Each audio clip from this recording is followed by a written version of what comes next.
Hi, marketers. This is Dots, and welcome to the Marketing Leadership Podcast. With me here is Mario Tarouca, co-founder and COO at Framedrop.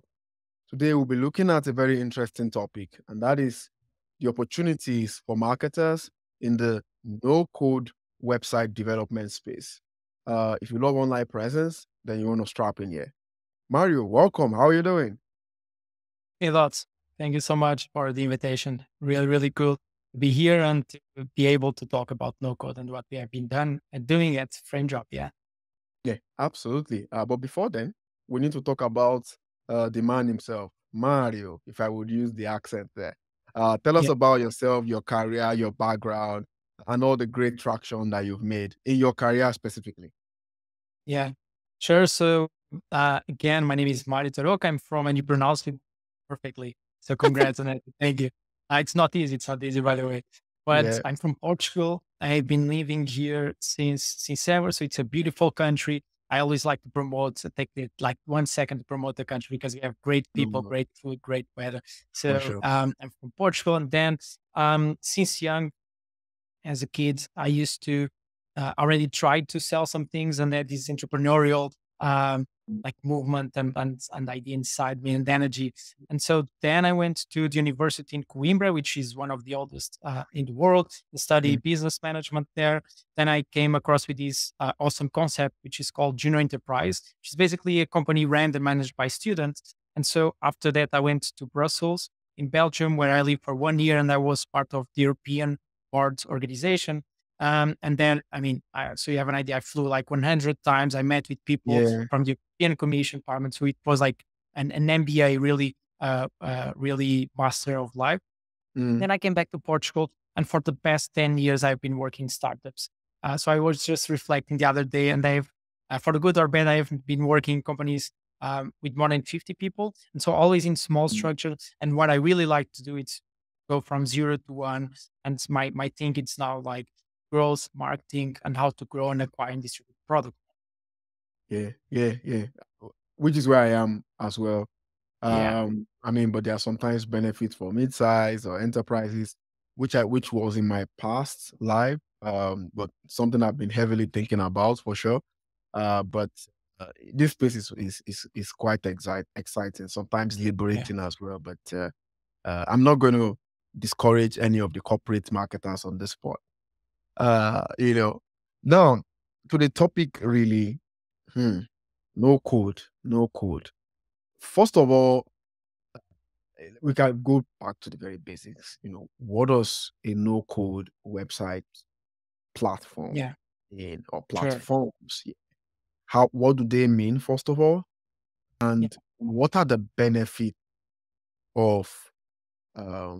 benefits overall? Let's start there. I've got a supporting question to that.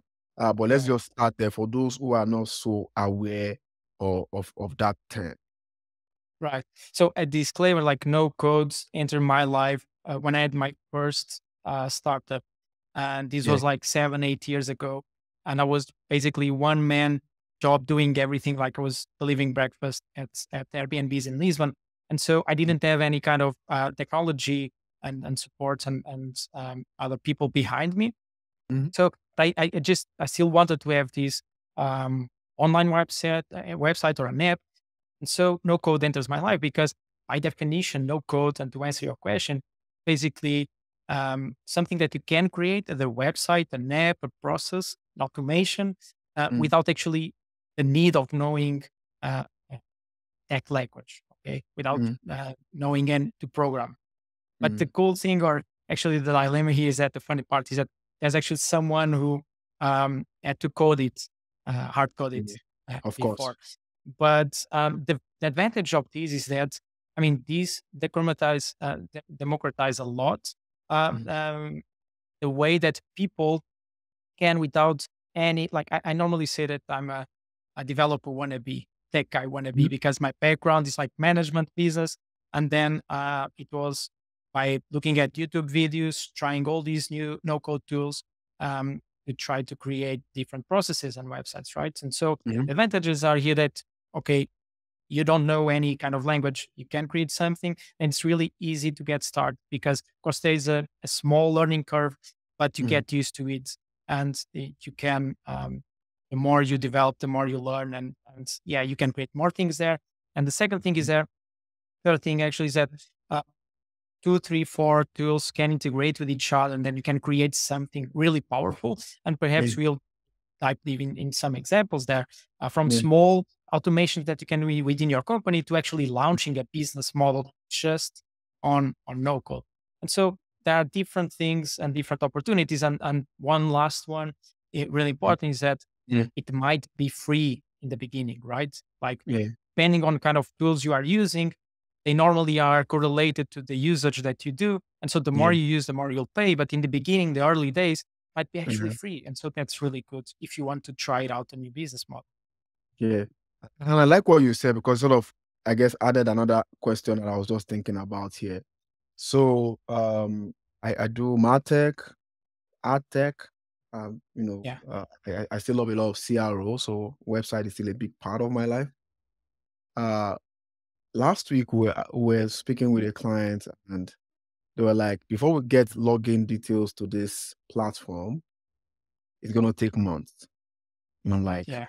this is not Amazon, you know, this is not a 500,000 staff company. Why does it have to take months to get login details? Now, why I'm giving that story is because how does this no code space help marketers in the heavy corporate world to be able to start campaigns and initiatives and things like that without the need for having to literally wait for months for the developer to do something. What is that benefit for them? Again, if they are allowed to use it, because corporates always have all these rules about you cannot use this site here, you cannot use this site here, and things like that. So, but if you are allowed, what is that benefit for you to say, I don't have to wait 3 months for IT to get me a landing page when I can just whip one up myself in maybe 2 hours at least. Yes, that's definitely one of the biggest advantage. For instance, at Framedrop, to give you a real example, like Mhm. before we launching our product, and it's like really big development because we are looking at AI and all our algorithms and then process and image processing. And so it's tough.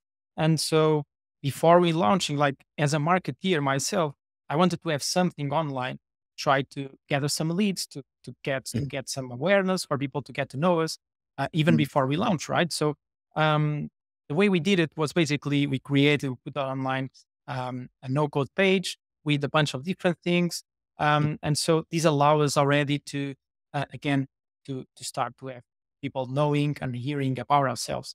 So another example is I talk a lot with project managers and marketeers sometimes. And Mhm. as you were Mhm. saying, that's a real world problem is when people are trying to develop something, they want to create a new iteration, a new process. They want to A/B testing something on their websites. They want to Yeah. even change just a small color of a button or like a call to Yeah, action. it And it well, takes days or weeks, right? And so um, there's a really cool and really actually free of charge tool, which is Google Tag Manager. And only by mhm, using Google Tag Manager, you can then connect to another tool and start yeah, already to create some events. And so you can yeah, create then a report by yourself without the need of going talking with a developer. Yeah, I want to yeah, track how many people click on this button or go to yeah, this page or do that or scroll down or whatever. And so you can mhm, create by yourself with Google Tag Manager.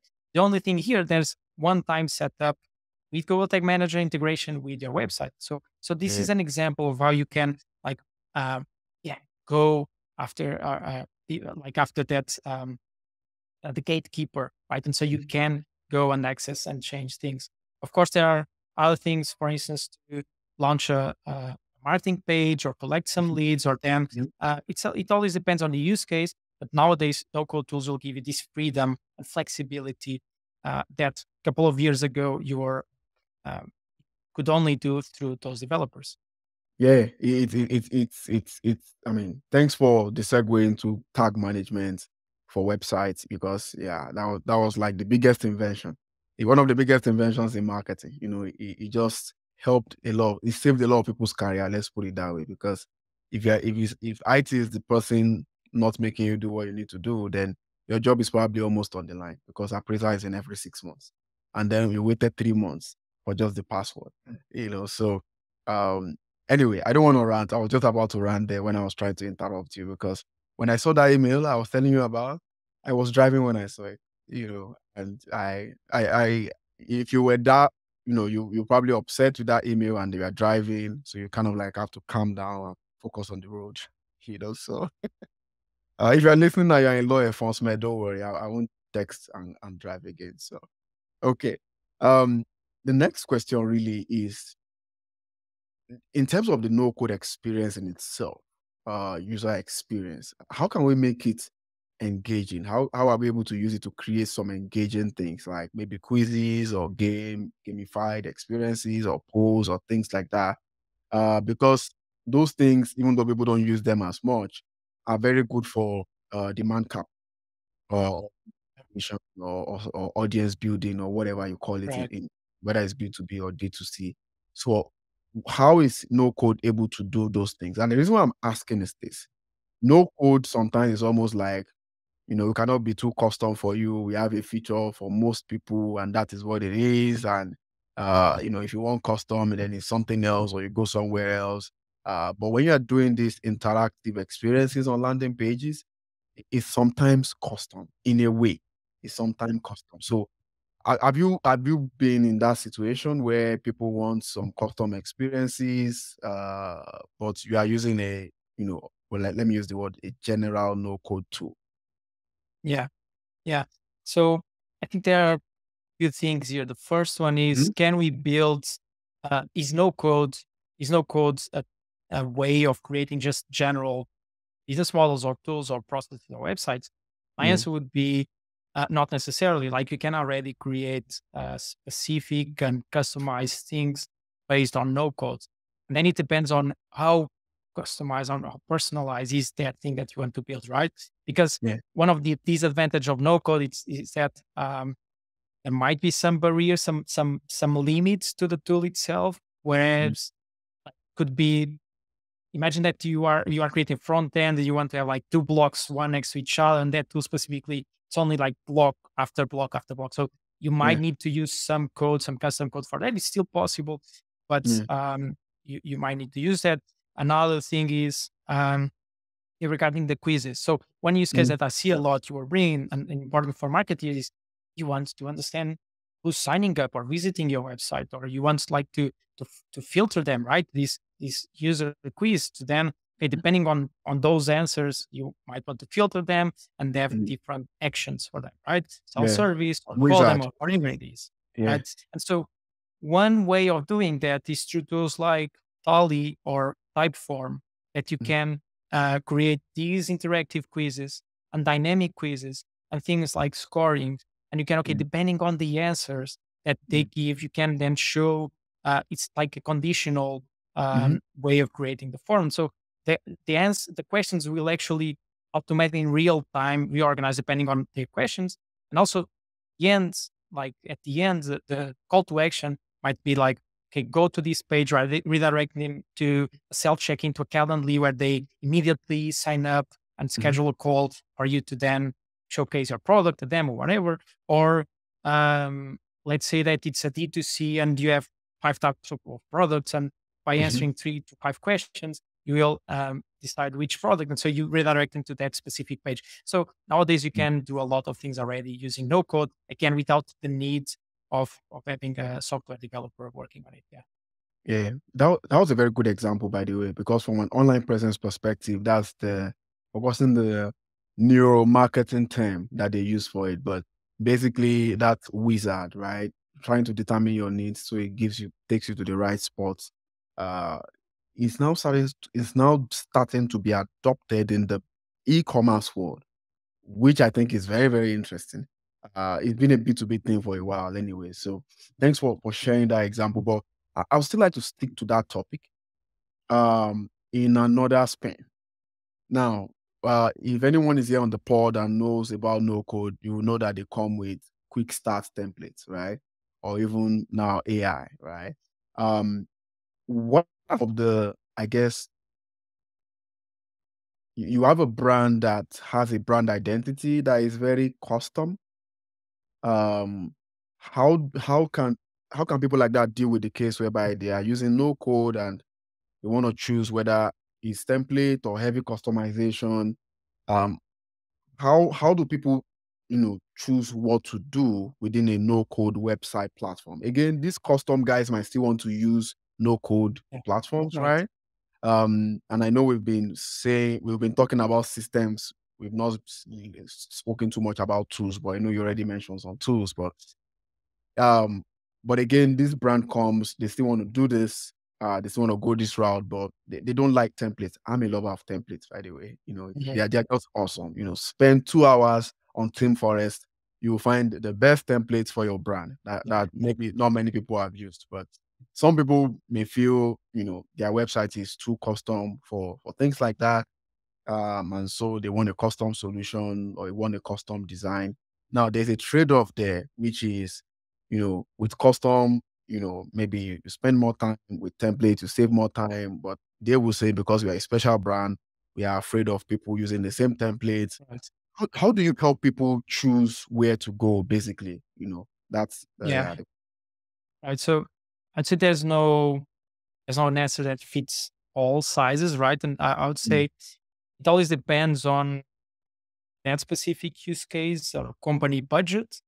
okay. And by budget, I mean, okay, the money that they are uh, like available to invest or the time, because by building something, okay, it's eventually more Mm, expensive, but let's leave that mm, out. It will be the same money, the same cost, but mm, it will take more mm, time because building mm, it from scratch, a blank canvas versus using a template that you can custom, yeah. it take more time. And so, and it Mm, depends on your budget and your return of investment that you are expecting. And so if you want to go faster and you have less resources and you are okay in not, it, again, it doesn't mean that by having a custom mhm. template that you will not respect 100% of your brand guidelines because you Yeah. can adapt that template, right?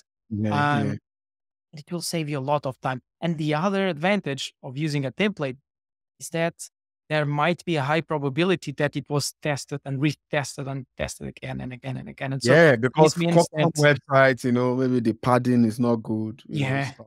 That's exactly. Padding or the button is there, or it's bigger, yeah, or it's smaller, or yeah, then the call to action is there. And then yeah, the customer comes and says, okay, but I really wanted this because I don't know, I dreamed with this idea like this, but right. that's not how it worked, right? It's not, it's Yeah, about like conversion and if it yeah, works better. And so yeah. these templates, ideally in theory, they were already tested and other people use it. So Mm, you can use that. And then the second part and second phase is, okay, adapt it. Your brand guidelines to your logos, your colors, remove, add new blocks. And so you can still make it feel like it's yours, right? And that's, mm. I mean, in the end, that's one of the advantage of no code. It's not building it from scratch and just using what Yeah, the community exactly. already created. Yeah, very valuable. And I mean, I'm with you on this one. I in the last 5 years I've made maybe 50 websites and 80% to 85% were all from Theme Forest. Exactly. I'm Yeah. giving you a specific website. But I think the problem is people don't want to do the research. When I'm researching for a template, it takes 2 days sometimes. And it's I think it's from the research that the uniqueness comes. But just to get your thoughts on this one, even if you want to go the template route, let's just say we are trying to create a silver bullet here, even though it's not a silver bullet podcast.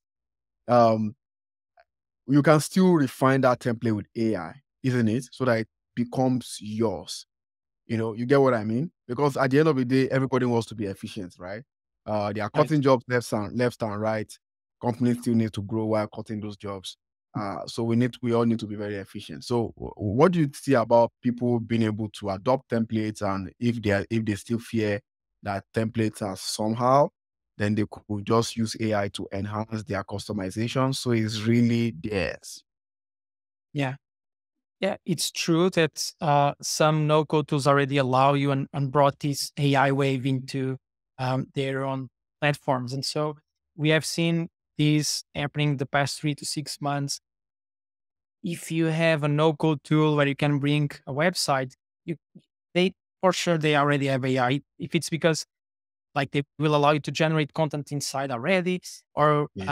as you were saying, like you can create new blogs or change the way they feel or Mm. create entire new pages based on a specific prompt, right? This is where it's the important here. It's like prompt engineering.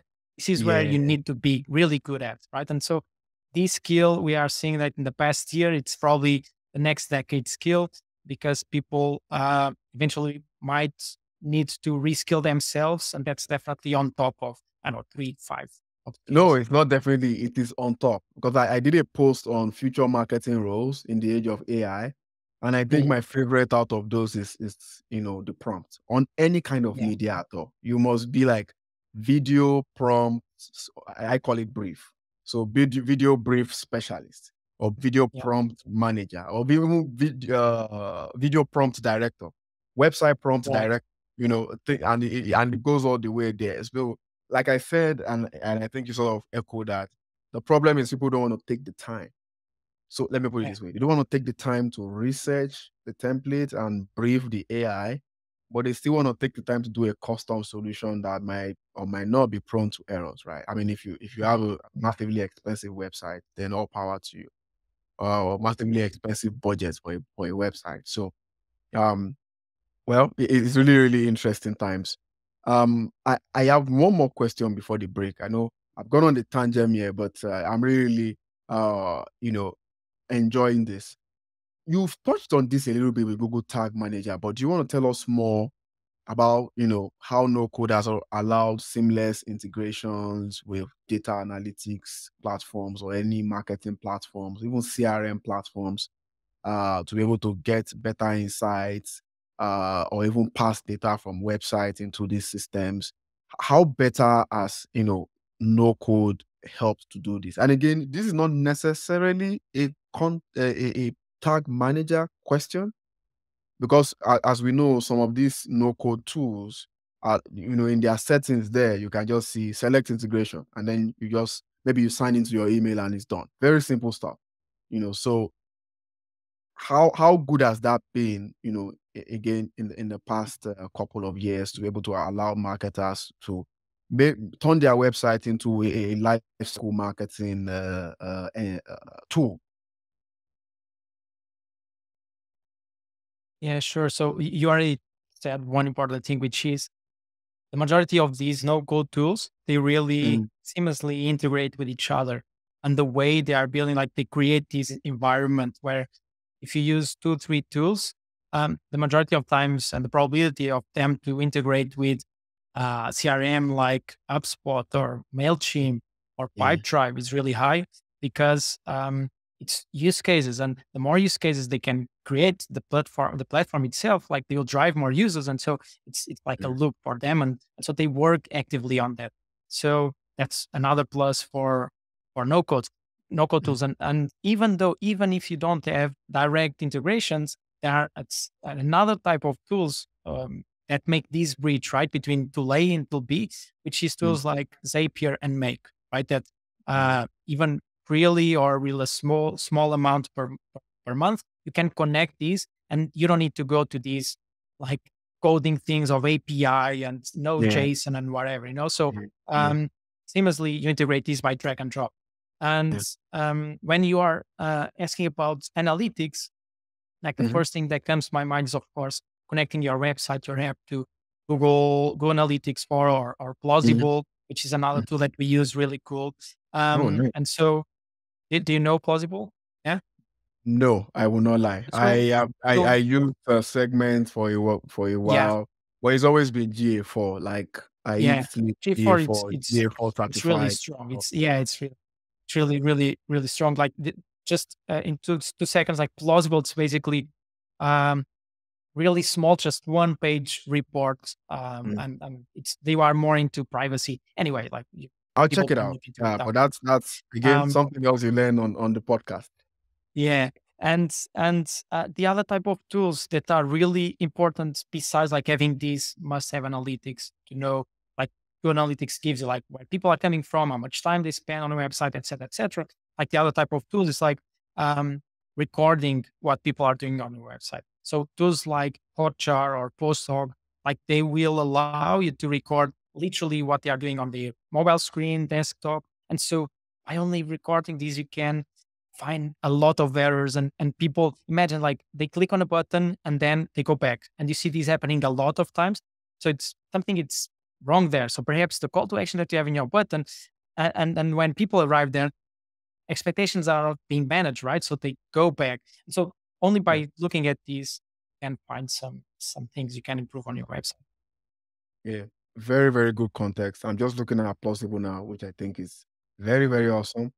I mean, there's too much Google Analytics free PR that they are giving Yeah, Google Analytics, but yeah, I think yeah. I'll They check it out. compare themselves a lot with analytics. Yeah. Yeah, yeah. I mean, I'm not saying people should not compare, but just reduce the comparison. Another topic for another day. But, but yeah, uh, it's one of those things when you're designing a web page or you're designing a website where you need to integrate your analytics platforms, you need to integrate your CRM platforms. Thank you for mentioning things like Pipedrive and things like that. And how these tools are able to provide that. Again, they could be done custom, get a developer, slap in the code there. But again, in an era where, let's just put it this way, IT managers are very busy. Then you want to be able to do a few of those things yourself. And if you're on the podcast, you're a website person, I hope you're enjoying this. I hope there's some value in there. You just want to share. That's all. You know someone that is a web guru, please share this podcast episode with them. It's going to help us a lot also as we continue to create great content for you guys. Now, I guess the last question is going to be the most important question. I kind of teased on that question during this pod. I will not say what I teased, but we'll take a quick break now, come back for the dots rapid fire, and then we'll treat that question. So, guys, don't go anywhere. Hopefully, I'm right that you're going to love the question.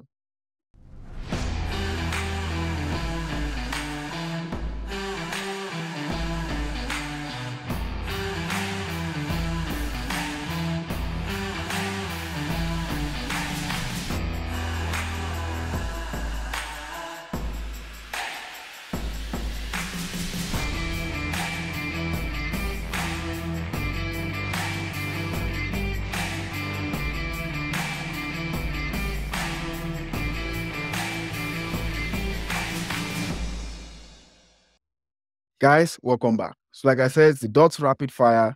If you have experience with website development and you've seen the world of code and no code, then you will know that Mario already has a parachute that is going to use to escape this pit or lake of fire. So, but in real life, he's going to answer 3 questions and say the truth and nothing but the truth. Are you ready? Yeah. Okay. First question: what is your favorite marketing metric apart from sales or revenue? So I was going to say lifetime value. Does that count? Yes, Because yeah, that's in fact my most favorite KPI. And I've written about that in a couple of times as well. Revenue yeah, expansion. yeah, Things because I mean like that's two things: the revenue and the cost that we are having, and it's the truth there. I yeah. was going to say another one, which is retention, eventually, but this Mhm. is what I was going Yeah, to say. retention. Yeah, Yeah, retention, revenue expansion, LTV. Yeah, yeah. It's all. I love it. I think I might write a book on it, but we'll see what happens. But I'm not kidding you. It's not because you're on the pod. That's actually true. I really love that metric. yeah. Okay. Second question: how long do you use social media every day for work? So I was going to say something like 3 hours, and mainly LinkedIn. Yeah, so I do use LinkedIn a lot. Yeah, Oh, that's good. I mean, it's work, right? So you're building all these connections. yeah, Hopefully, and you're building getting connections. how much of the leads are coming from LinkedIn? It's still hard to figure out, but we already had some conversions coming from it for sure. A Okay. lot of people are telling us on our, let's say, the survey that we Yeah, already yeah, talked yeah, about. yeah, yeah, That's come yeah. from there, Yeah. um, but I don't have a figure yet. I have Yeah, the figure here. The qualitative part makes sense. So that's good. yeah. Okay. Last question. What is your favorite marketing quote? Yeah, so I'll quote Reid Hoffman from LinkedIn. He says something like this: like if you are not embarrassed with your first product version when you launch it, like you launch it too late. And so my point here is that I love MVPs, and you will never satisfied, will never be satisfied when you Okay. launch a product. And so just keep doing it, like lean startup, like get feedback, iterate on it, and it will eventually come back improve. Yeah, I mean, you have to have that mindset, right? I work for Listen Network as a co-founder, and every Monday, there's always something I bring to the table for everyone and the IT team. So, Yeah. from a relevance perspective, that's also good because it keeps your product relevant, it keeps your job relevant. So, keep Thank you. innovating, I think is what Mario is trying to say here with the quotes. Okay. So the last question I was talking about AI, AI. AI is probably one of the most popular words of 2023, maybe 2024. Still don't know what else they're going to release. But basically, it looks like AI can do quite a lot right now. Where AI can build videos from scratch, AI can build images from scratch. Some say AI can build websites from scratch. That's like absolute, that's gone beyond no code. That one is like, I don't even know what Mm. to say. It's codeless. Um, Tell me about that.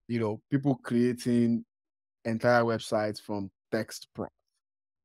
Um, yeah, and we've discussed why AI could make web design in general Yeah. easier in a way, but I'm really interested in that.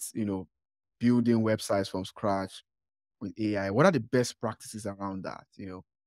Again, it's back to the future role of prompt specialists, right? How good should our prompt be if there is Yeah. actually a technology that makes that happen? And tell us if the technology that like that is already here. Yeah, and the short answer is that it's already out there. It's already happening. So Mm, there are some no code or doesn't matter now if it's no code or not, like yeah. websites that already allow you to use AI to again with a really good prompt and the trick is there with good briefings and prompt engineering. Like you can Mm, then create an entire section, page, or even an entire website and not only on that website, but eventually connected to other websites. So I mm. would go even farther and say that AI will as allow you already nowadays to create an entire business because you go Wow. from ideation already to business model to design which business model is the best to marketing techniques, Mhm, mhm. to how to implement these, what kind of tools do you need, how are you going to get out there, and how then you get feedback from your users with the survey, and blah, blah, blah. And so AI Yeah. can help you set up everything from scratch. Wow. Wow. Interesting. Guys, just use responsibly. Because if you're giving small prompts or things like that, or you're not human checking the work, then we're just going to have diluted brands all over the place, diluted copycat brands all over the place. So Yeah. you want to really be, careful about that. But yeah, that's interesting to know. That's really interesting to know. Well, guys, I hope you've enjoyed this. And to you, Mario, thank you so much for all the wisdom and perspectives, especially some of the examples that you shared. Where can people learn more from you, regarding this topic and some other things around online presence? Yeah, sure. So people can find me on LinkedIn. It's Mario Tarouca. So it's not a really common name, so it's easy to just Google it and you'll find me. Or you can also go to framedrop.ai, where we Mhm. basically just by inserting a URL from YouTube or Twitch, or even like manually upload a file, we will automatically find the best moments, and then you can convert those moments into shorts. And so an example would be like from this podcast episode, I would then process it and find the best snippets and share them on social media. Yeah. Yeah. And we also have, just sorry, that's, we No, really have a generous free plan. So you don't need to add credit card or it's okay. So you can just go there, test it out. And if you want to then go back to LinkedIn and send me your feedback, I would love, because again, we are always improving our product ourselves.